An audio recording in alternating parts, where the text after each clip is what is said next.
This is E&P Reports, a vodcast from editor and publisher. Since 1884, the authoritative voice of news publishing.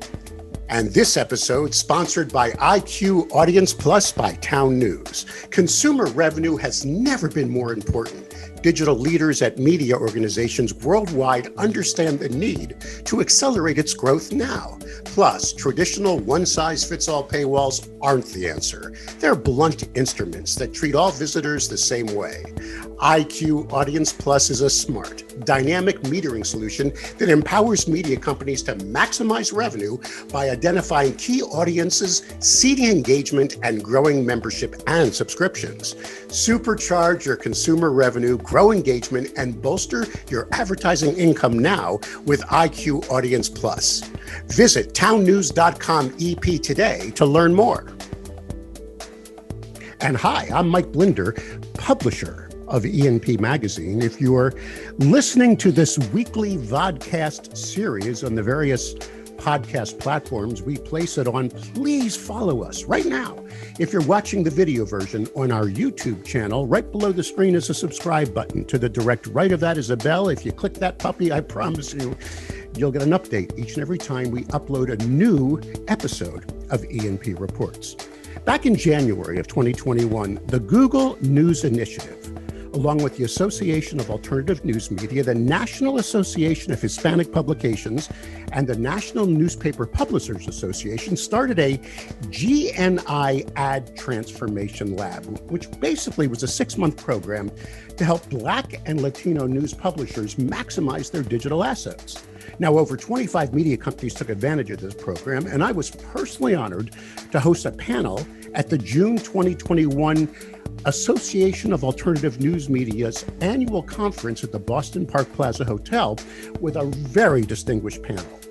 And we were able to record this 1-hour program as I interviewed live in front of an audience John Heaston, the publisher of Pioneer Publishing, vice president of AAN, and a board alternative of the National Association of Hispanic Publications. With him was Todd Stauffer, the publisher of the Jackson, Mississippi Free Press, and a digital specialist that was working for the AAN as part of this ad transformation lab. We also had Alvaro Guardian, VP of Operations at La Notista, Vice President of the Board of Directors of the National Association of Hispanic Publications, and the Treasurer of the local Independent Online News Association. Also on the panel was Dr. Benjamin F. Chavez, President, CEO of the National Newspaper Publishers Association, the Black Press of America, and on the board of the National Association for Equal Opportunity in Higher Education. Also was Dana Peck, Director of Digital Solutions for Afro-American Newspapers, and Brian Taylor, VP of Publishing of Mega Media Incorporated. So with your permission, allow me to take you to Boston now, as this episode of E&P Reports looks at helping Black and Latino publishers maximize their digital assets to achieve maximum revenue. How did this all start? And how did you put this together? And are we at the end of it, or does it have some more life coming to it? Okay, I'll try and hit those points. This really goes back probably 5, 7, 8 years when the National Association of Hispanic Publications and the National Newspaper Publishers Association formed a strategic alliance. And Dr. Chavez was there and when that happened and how that was kind of forged. So when I started working with NAHP and saw this, the strength of this alliance, and got a chance to meet the leadership of both of the associations, discovered in 2019 that there was this $1 billion committed to saving local media that said they cared about underrepresented audiences, but didn't seem to care as much about underrepresented publishers. And together we worked to bring Google News Initiative to the headquarters of the NNPA in Washington, D.C., at the Thurgood Marshall Center, powerful building. Just you're steeped in history being in this place, and spent a day together talking about who we were, what we did, and how we could work together. And that then launched a weekly call that the three associations had and a bi-weekly call that we started with the Google News Initiative team. And that took on a new importance when the pandemic hit. And our three associations helped lead a conversation among all the national associations of local media, as well as the major funders, about what is happening in the local media sector. And you can see the fingerprints of that conversation. We met weekly for about 5 weeks there in April in the emergency relief funds that both Facebook and Google announced probably May, June in that time frame, where I think close to 80 million between the two of them in direct support went to publishers, hundreds of publishers. So, we kind of knew, hey, this working together is, it's getting even better. And working with GNI, they're very familiar with the lab process and really brought the idea of an ad transformation lab for Black and Hispanic and other BIPOC publishers. And that was kind of the launch of that. Would have been kind of towards the end of this last year. And I think we're just wrapping up that full the first engagement. Portion, like phase 1 or the 1.0 version. The 1.0. 28 newspapers, BIPOC publications participated in this lab, and it was focused totally on a transformation of the digital presence of the paper. And this includes advertising and audience, am I correct? Yes. And why would a BIPOC group of publishers need this help? Who wants to help me with that question? Yes, sir. The idea of the project was to bring these publishers that have been around for a great number of years, and have their publications that were primarily print. And Google at some point said we'd like to, for example, for them to be more digital, but they need the tools. So they're going to have to set up a website. And that's why this lab is called the Ad Lab. It's about the monetization of our public digitally. And I think that was kind of the step forward that we all needed to kind of bring that average for everybody up. So this is like you said, it's the version 1.0. The idea is to continue this and grow it. All right, but a BIPOC publisher is not all the same all over the country. Am I right, Doctor? Yes, you're right. But although there's a lot of diversity and differences, we all have one common interest. Which is?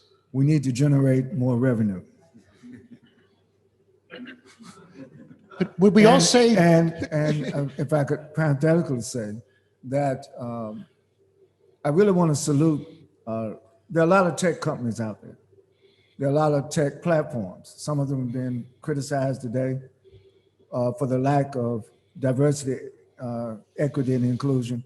But I have to give Google credit for taking an initiative with the National Association of Hispanic Publications and the National Newspaper Publishers Association, the Black Press.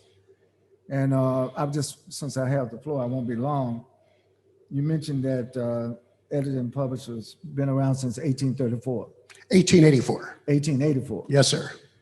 The Black Press of America, we've been around since 1827. 1827. We are 100.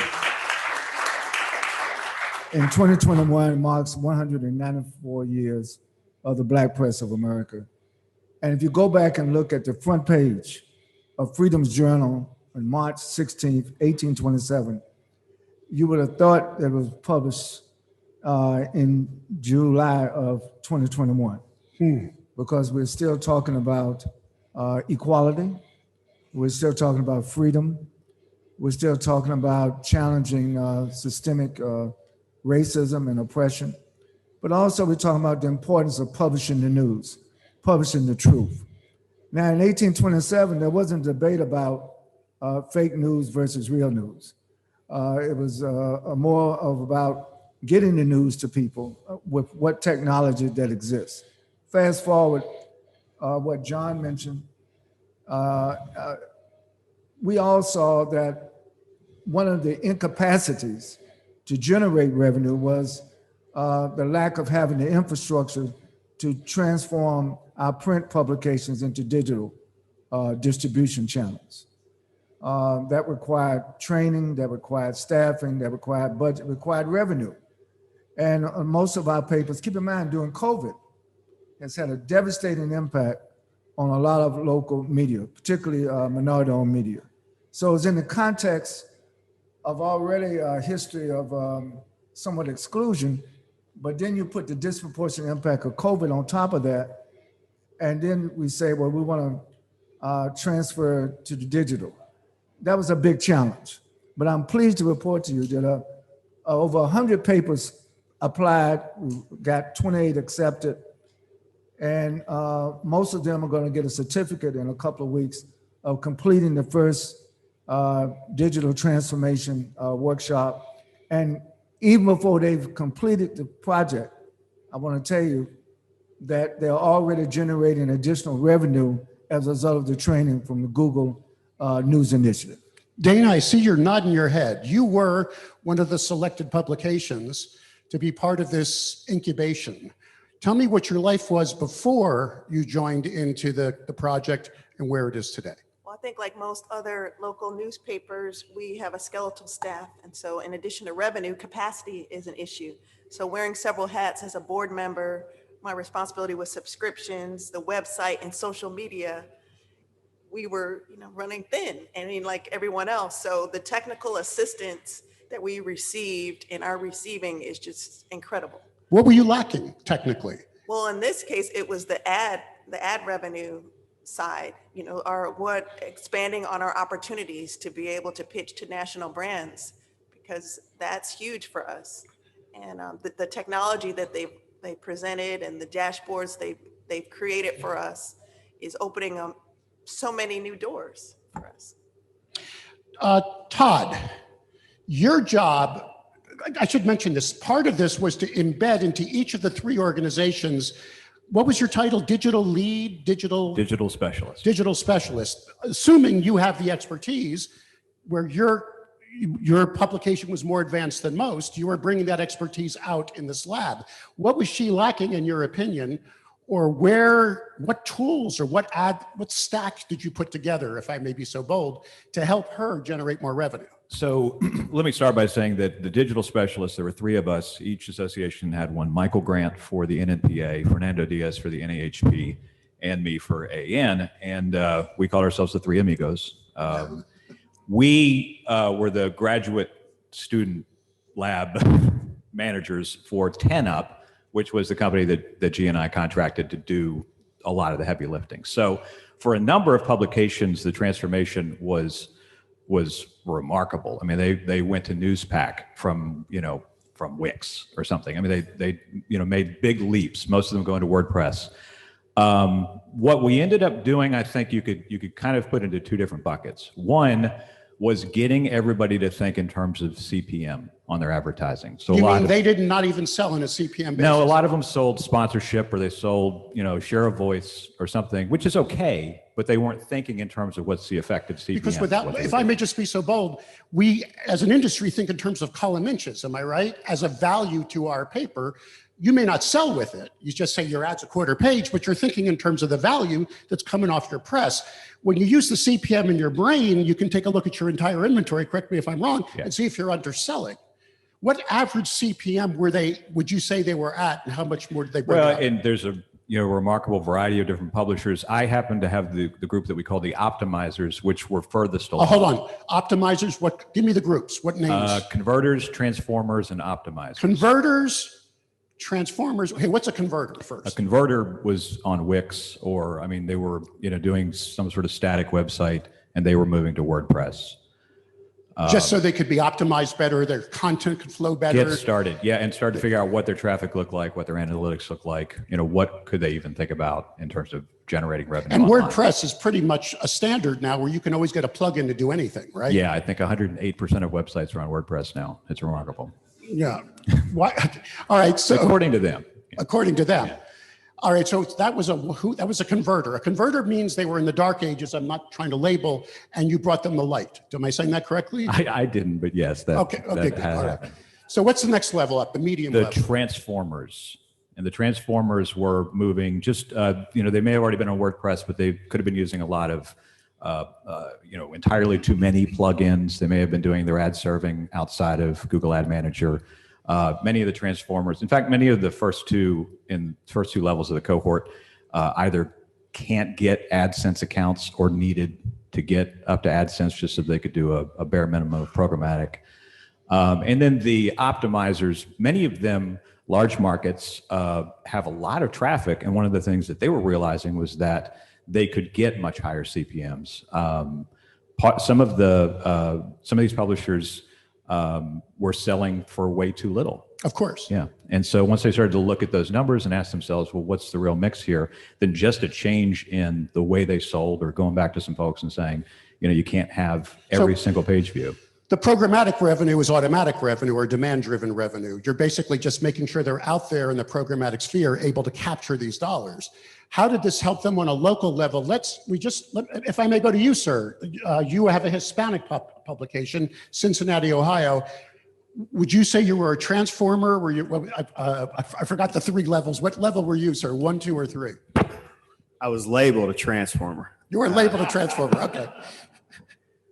Yeah. So, myself, I come from a very kind of offbeat background. I've been a social struggle activist for many years, like 35 years. And first paper I was doing was with one of my classmates called Pipe Bomb that was free.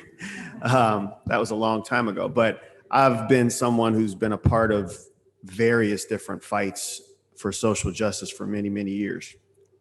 I say all that because I was a skeptic, and I still am, very skeptical. And John had to really have some conversations to convince me to be a part of this program because first of all, it's Google. Yeah. And I'm very protective of what we produced. I'm protective of the content that we produce, and I'm protective of the proprietary, software that we develop, which is not a WordPress software. So I was not interested in sharing that. But I was convinced, and it was a very powerful experience because while it had a bumpy beginning, as we understood what each other's boundaries were, shortly after that, it really took off. And I was able to extract much information. They have oceans of information available if you choose to dig into it and read it. And they were very respectful of the boundaries that we set, which were extreme. Who's they? The GNI team, together with 10up, extremely patient with the boundaries that we put up. And they were able to come up with a serious set of proposals and to chart a course for us without being able to get into the nuts and bolts on what we were doing specifically. They were saying, well, you should do this based on whatever software that you're developing, do this, and this will put you on a path to where you need to go. So I thought that was extremely, I was surprised. And, I came away kind of with a different view, given the fact that there's still things. People will have questions. People out there will have questions if you get invited to a lab of this sort. John, we keep saying they. Google had human beings paid by Google in this team, or did they just throw you the cash? No, typically when my understanding is when Google News Initiative runs labs for groups of publishers, they usually work with kind of a small group of providers who then submit RFPs. And right. we were involved in that selection process. We reviewed the RFPs as the 3 associations, and we're involved in that conversation about hiring the project manager for the lab, which is a company called 10up, which is an outstanding technology company. Super helpful, great project managers. They've got all the expertise, did an outstanding job with this, but we were able to set even some of the boundaries in that engagement. And so GNI was very much like, hey, this lab is for you. We want you involved with it. And we knew that we would have everything ranging from, I barely have a website, to I have, I'm commanding a $12 plus CPM programmatic, to I've got my own proprietary thing and I'm not going to go follow the usual path, but there's a lot to learn and share here. Doctor, you seem to want to add something. Well, the key word here is collaboration. It works. And unfortunately, a lot of times with local media, small media, we may think to protect our intellectual property that collaboration you may lose your identity. But what we found out with the Google News Initiative, it enhanced one's identity. It enhanced one's purpose in the marketplace. The marketplace is changing, and we can't afford to have what I would call technological gaps or digital gaps or even the terminology. I mean, a lot of publishers, they hire people to help them put the paper together. So publishers don't know a lot of the nomenclature in the digital space. Now I have at least 18 of my publishers that are well-versed on all of the nomenclature. And a lot of the interns and fellowships that they're involved now with digital transformation, they're gonna hire. I mean, the Dallas Examiner is one of our papers. It was one of the converters. They never had a TikTok account. Now they have a TikTok account, and because they have a TikTok account, they're getting digital advertising solely because of the TikTok account. The publisher didn't even know what a TikTok account was.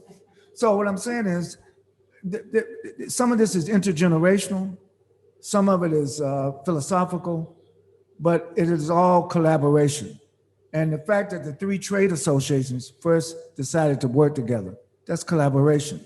Then we decided to work with Google, with the Google Ad Transformation. And I'm just here to report truthfully to you, it is working. Alvaro, are you representing today the trade organization that participated, or are you an actual publication that took advantage of the group, or both?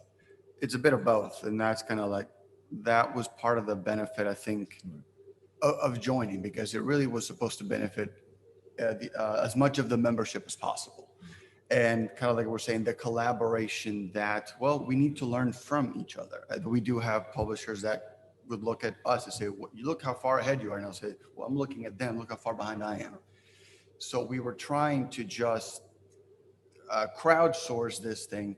And we did, while the support from 10 Up and Google was instrumental, like Dr. Chavis was saying, the collaboration really, I think, was what pushed us forward.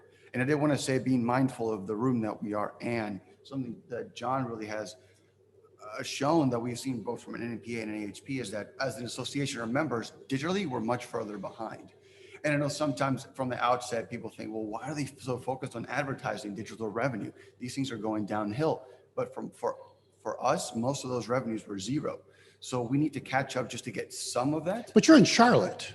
You must have had some demand driven for your audience. You must have, you're in a major market. I wish I was in a major market. I'm for the Latino population, I'm what's called an emerging market. Okay. So sometimes they look at So me, you don't "Well, have a your lot of budget." agency business coming in. You don't have a lot of demand driven business coming in. You got to beat the bushes to find the revenue, is what you're saying. Correct. So okay, now that you at least have the analytics to analyze your audience, you're picking up some programmatic revenue at a decent CPM. How did this help you on a local sales level? What were you able to do? Were you training your sellers to talk the talk and walk the walk? What happened? What transformation? The key thing that we learned is that magical funnel that everyone shows. We realized actually it is true. You have to have something to sell before you go out. So the larger audience. They want everything. They want a mix. And in order to have enough scale, even within your market, you're going to have to hit some outside of your market. Well, hold on. Let me go to Dana for a second. Dana, you are a major market. Washington and your publication covers both Washington and Baltimore, but aren't you more of a national publication, or are you hyper-local, or both? I guess a little bit of both, but we're more local. More local. Okay, because I went to your website this morning, and you also looked like a national presence as well, but obviously coming out of DC, you would be perceived that way. Were you getting any demand-driven business before? How did this help you? Where did do you see the revenues coming from for your publication? Well, I think what was most helpful for us is when we mentioned collaboration, it's collaboration within our own publishing, because we weren't, as digital, I wasn't talking editorial and advertising. And now we can't survive without having that internal conversation. So with Todd's help, he led a session, for example, with our editorial staff about the importance of headlines, for example, and certain plugins that would maximize driving to our website, which increases views, which increases our ability to sell to advertisers. So it's a holistic approach that is so necessary, and it's just a mindset that switch that really has increased our revenue opportunities. Just by having more internal collaboration between the nerds, editorial, and the advertising folks. All right, Todd. So you're now giving them the tools so they can really analyze how to increase that audience massively. When you look at the regular newspaper world, not the alternative or the niche, the only thing we're hearing now is reader revenue, audience revenue, reader revenue, audience revenue, make them pay, make them pay, make them pay. In this room are mostly publications that have all been free. Was that part of your dialogue? Was that part of the plan? Were you guys getting into a mode where you're thinking of metered or paywall or whatever, or at least crowdsource or beg for money? No, I mean, and not because we wouldn't, but basically because GNI already has those labs, and some of these publications have gone through some of the member revenue labs. This one was specifically about these associations, and it was specifically about ad tech stack. Okay. At the end of the day, we realized that audience was important. And so talking about SEO, talking about, like Dana's saying, having your different departments discussing exactly what's the difference between a story on the web versus a story in print, headline writing, those kinds of things came into it. And frankly, original content, how much original content are you creating versus wire? How are your canonicals working? If you are running a lot of wire, dealing with those things so that you have a high value website on top of that audience. All those things. So it's all just about building audience the old fashioned way, social media, SEO, making sure and analyzing which headlines were clicked over what other headlines were clicked. Which stories are you pushing in the proper platforms to drive audience back to the website? And then I think the only other thing I'd add to that is valuing the existing audience you already had, understanding exactly what you've got in front of you, and then maximizing. Was there any marriage between first-party data and third-party data? If anyone knows what I'm talking about, is looking at any data you own internally and then checking that against the programmatic world to see who these people are. Were you experimenting in that world, even though that rumor has it that Google's going to shut down third-party data eventually in some way? Not as such. I mean, I guess most of our publishers were actually sort of getting up to speed just with Google Ad Manager. Really? So if they already had a programmatic partner, or if they already had AdSense accounts, we were integrating that into what they were doing. But, one of the other things we identified here, which I have found very interesting, is a lot of publishers, throughout the years have had to rely on some sort of outside consultant who would come in and do their web work for them. And those consultants are not always privy to best practices for publishers. They may be very good at what they do, building a WordPress site or building something, but they don't understand what we need and what we're trying to do. So even something as straightforward as being in Google News search, when you hit the news tab and your stories come up, is something that these publishers struggled with, and they've been there for a long, long, long time. It's just their SEO wasn't set up correctly for that. So some of those basics, making those things happen, lead me back to the hope that what we end up with the help of Google, are consultants and other digital specialists throughout the country who can help local publishers with best practices. All that stuff, if somebody wanted to go learn it today, is on the web, through GNI. You can go become certified in a whole bunch of different things right now, and be ready to help local publishers. But this helped make it easier for them. There was more of a camaraderie. You're joining this group and you're exchanging ideas. It was fun. It was fun. John, do you concur on all this? Is he presenting it properly?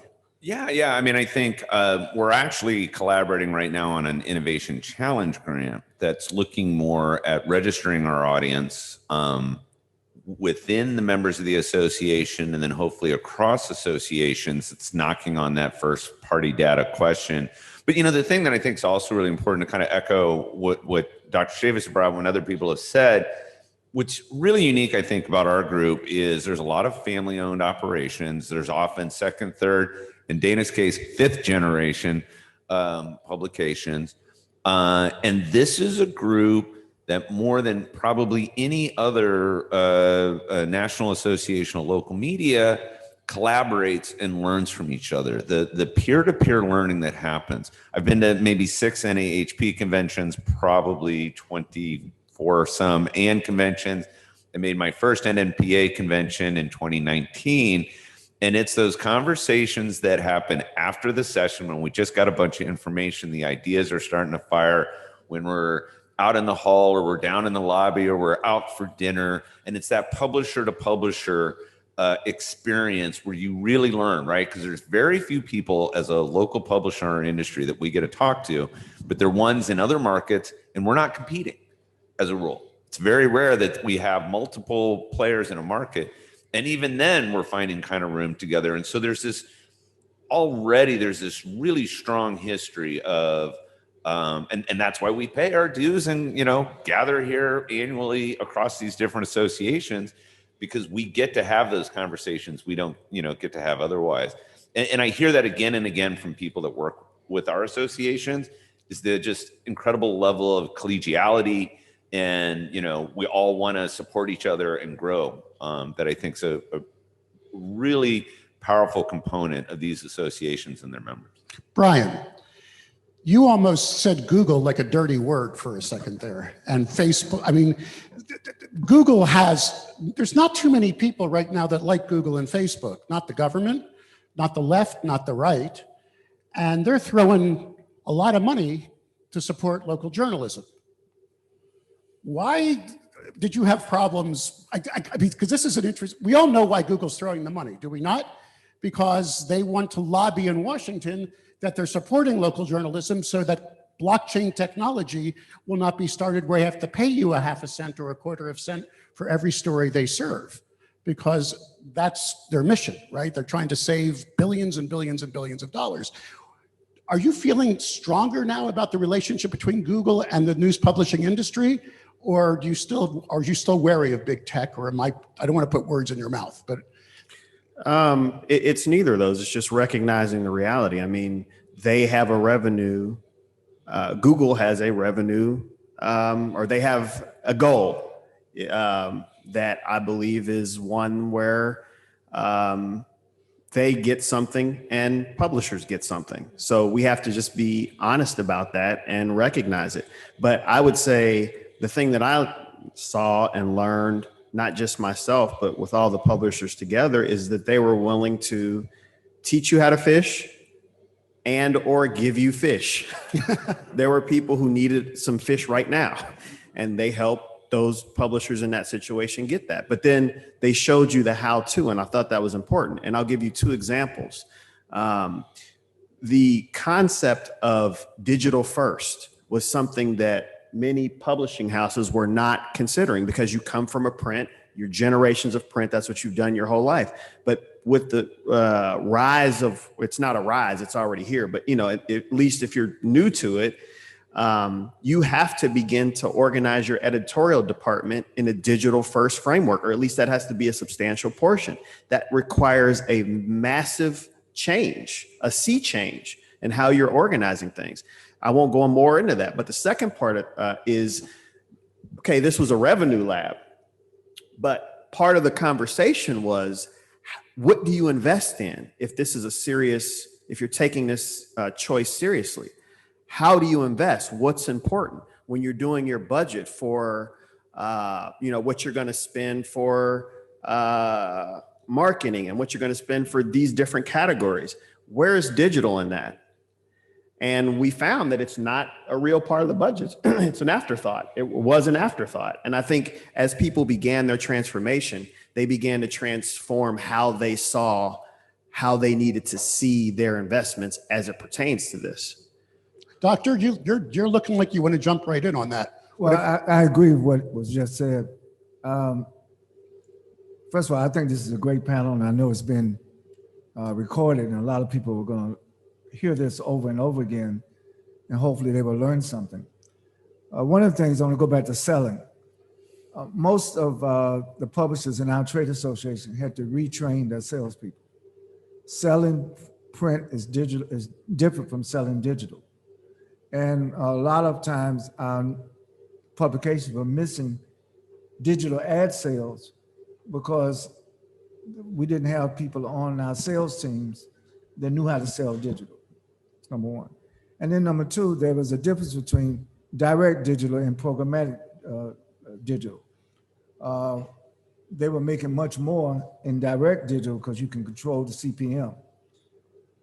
With programmatic, the CPM is left to your inventory. So what we did in the NNPA as a trade association, by definition, a trade association is supposed to help its members do better. So we established the NNPA digital network, where we aggregated all of the content of all of our member publications, as well as distributed. So the trade association then sells digital advertising on behalf of our members. You formed a network, in other words. That's correct, a digital network. What's the demand for that, for the Black audience? Well, tremendous. Because what we found out was non-African-American owned digital companies were representing to advertisers that they could reach our constituency without going to the ownership of, first of all, in order to have something, you have to own it. And while African Americans are targeted by a lot of different groups, very little of that is owned. And so that was another reason why we formed our own digital network, not only to learn how to operate, how to be profitable, but to pass that information on to different generations. Our publications are second and third generation owned newspapers. And I'm pleased to report over 50% of our publishers, of the 230, are African-American women now, publishers. That's another transformation. So, and we're learning, and we're trying to get young people now to come back to the Black press. And the extent to which we digitize, the extent to which we are active in social media, young people are now coming back to participate and help our businesses thrive. Alvaro, how about the Hispanic press? Same thing? We have been under the tutelage of the NNPA for a long time. We've understood, like what John was saying, through the history, we've learned that they have had, obviously they have a longer track record and a longer history, but they also have great results. And we just simply openly ask them, what are you doing and how are you doing it? We've been learning from them. The ability of gathering as a network buy for print and digital is something that we are now actively doing. Our digital piece is a little further behind as a block, but we've been doing it actively for print for many years now, and the print is now the digital, is now coming along as well. And the collaboration, sometimes we go seek advertising together. Correct. Not in competition. We approach a major advertiser about advertising in our member newspapers, it's stronger for Latinos and African Americans to be together in the pitch rather than separate and apart. The audiences aren't the same, correct? Well, no, the demographics are changing. You're gonna be shocked when the new census report comes out. Right now, under 18, the majority of the population of children under 18 are children of color right now in 2021 in America. Well, who's going to? But you're just basically then the agencies. Who's going to reach that demographic? So the extent to which we work together is the extent to which we provide not only greater information to our member publications, but you're going to see the future of America and how we collaborate, and how we work together. Quite frankly, it's not good for business to have all this racial division. Brian, please. Brian, what did you want to add to that? I saw you chomping at the bit there. Yeah, I mean, for 35 years of my life, I was, and continue to be, but I was 100% Black, working in Latino publishing because I speak Spanish. Found out a year later after that I have Puerto Rican roots. We are becoming hybrid. Now, that doesn't mean everything, but we intersect a lot. And I lived in New York, I lived in Chicago, I've lived in many places. Boricuas consider themselves Black. And some people who may have majority Black in their history might identify also partly as Latino. So, but even if those mixes didn't take place, I think the central point that Ben made is important, which is we're stronger together. And if we form a block where we're talking about people of color as a whole, it's just better. We don't get pitted against each other, which often happens, sometimes accidentally. I was just going to ask you, are you familiar with Amplify Ohio? Because I had them on a podcast. I think they're more Cleveland based, but they have also teamed up Hispanic and Black together along with LGBTQ+, and working together in order to advance minority publications. And they seem to be working in tandem. That's why I was asking the question. You were going to add to that, Alvaro. Yes, is that the fact that the reason why we have joined forces and why it works is because oftentimes the arguments that why we don't get the buys or whether we don't get looked at are the same. So if we put them together in one room, and we often have to be overrepresented, overqualified just to have that seat at the table. So when we step up together, we found that we get a lot more done. We have to remain competitive. Like everyone in this room, local news is so important and crucial to us that we were all founded with the vision to tell the story that hasn't been told. So we have to be competitive, and collaborating is going to give us that competition, give us that level where we can be competitive with the other media.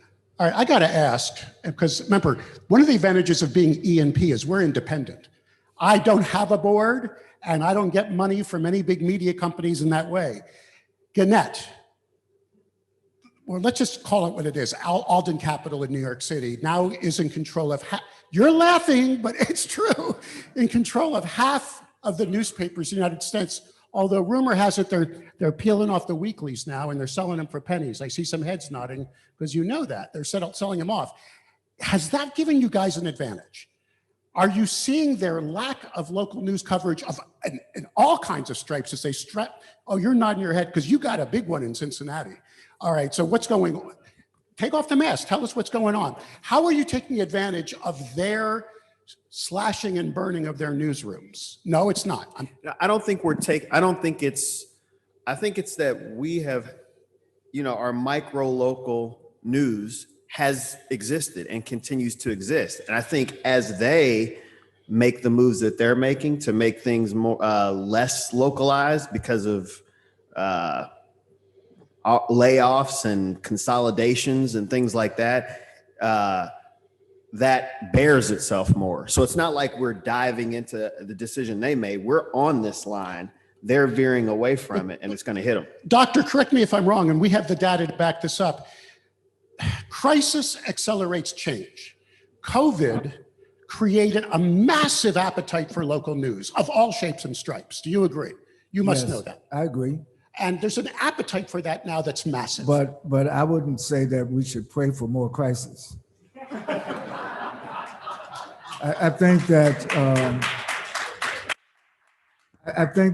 what we found out is that when people became isolated because of COVID, when things went virtual, I don't think the new normal is not going to be the old normal. I think the new normal is going to be much more virtual, much more digital. And it was providential that we have been working on this. And I think that even after COVID, we shouldn't act like COVID is over with yet. It's not over with. No. But by the way, when I spoke in Sarasota last week, it was over. Okay, in Florida, we have no pandemic. Okay, I mean, well, go ahead. Again, that's sorry. That's why we have to have local news to report the truth. I know. Okay, but my point going back though is, quite frankly, the marketplace is changing. How we relate to one another in America, in this democracy, is changing. And there's some who want to go back to the old normal, which I consider the old abnormal, because to me, it's not normal to treat people differently based on their race or their language or their ethnicity or their sexual orientation. That's not normal, that's abnormal. And I think that we have an opportunity, at least in this democracy, to reshape and to reframe.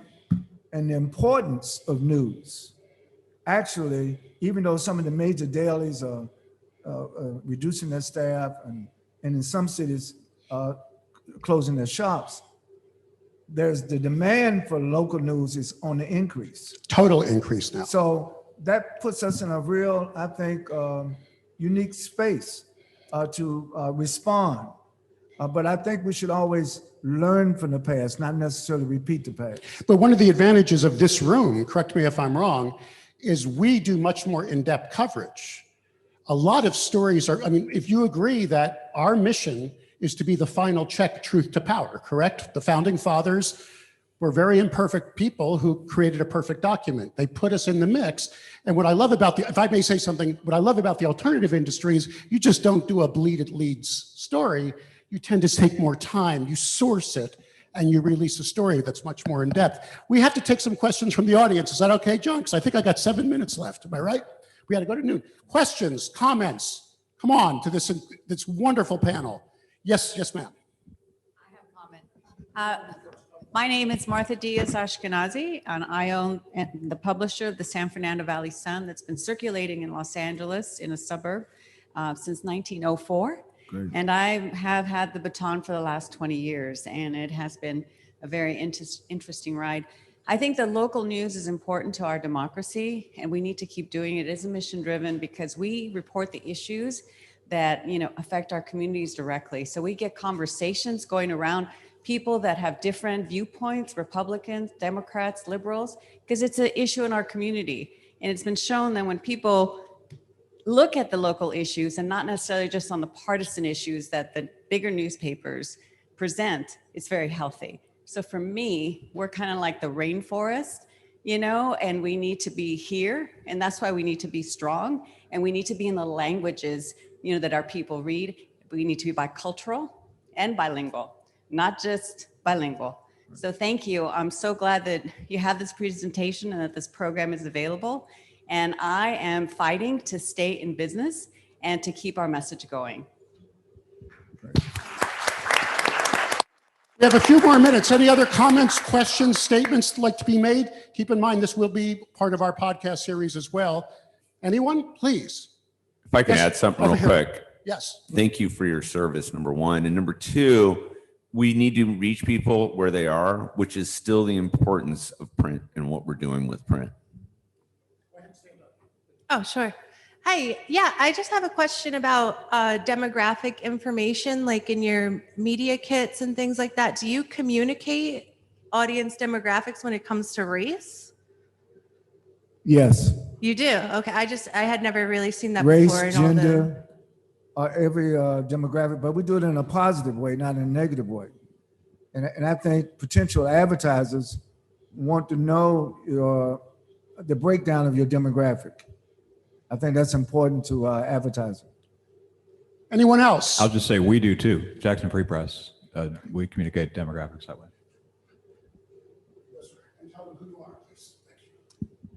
Terry Fain, Adams Publishing, Adams Print Solutions. What were you? My background was ad sales, local, for Community Weekly. What were you doing to working with the local mom and pops who had very little in the way of social media experience, let alone advertising? Well, we have to use the technology to better inform. I mean, I think everybody, I'm a strong advocate of continuing education. I mean, I think it's in the publishing industry, we have to keep ourselves informed. We have to keep ourselves briefed. And with technology now, you can create sites where people can go get the information. If they miss something, there's a place where it's archived, where they can go. So what we do in the trade association, we try to make sure that we keep our constituencies informed in real time. And sometimes, everybody sometimes doesn't read their emails. So we text. Brian, you wanted to comment? Call. Yeah, you have to be consultants for them. Right. You have to be consultants for your clients. Because they don't understand the new technologies. They don't understand how they can be more effective, and they don't understand how to look at metrics. And I say they in a generalized form, but talking about the mom and pop places, that's one thing. And then also being, what we've done specifically is we went on a whole campaign through the COVID crisis, which is not over by any stretch, but in the heart of it, to give special discounts to the mom and pop places, including for a whole period of time, just letting them run ads for free. There you go. Things like that. So you got to meet them and bring them forward. And then if somebody can comment on this other thing, I think that we've gone from local to newswire, which a lot of Latino press has been caught in. Like you got on the newswire and it was great because you couldn't afford staff. So you got on the newswire, and now we're seeing that the need to be hyper local. We're coming back to that. And I think that's a challenge that I know Latino media wrestles with, is especially online where you need constant content. There has to be a mix, and it's tough. Dana, you wanted to, okay.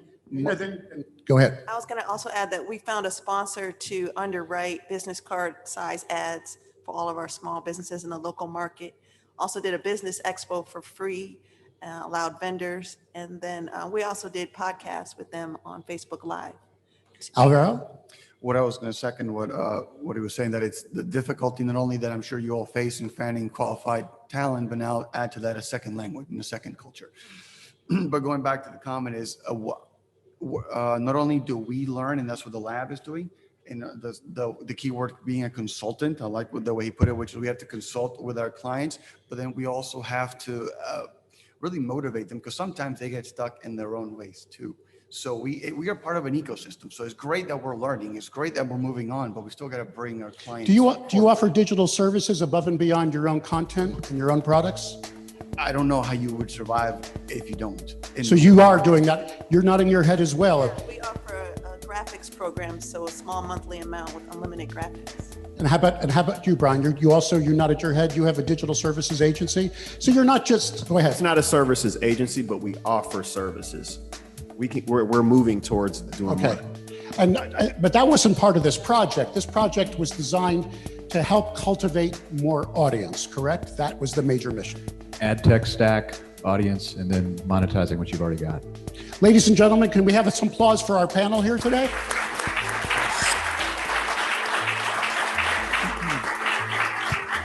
Can I also mention that everybody who attended this conference will get a free 1-year subscription to ENP magazine.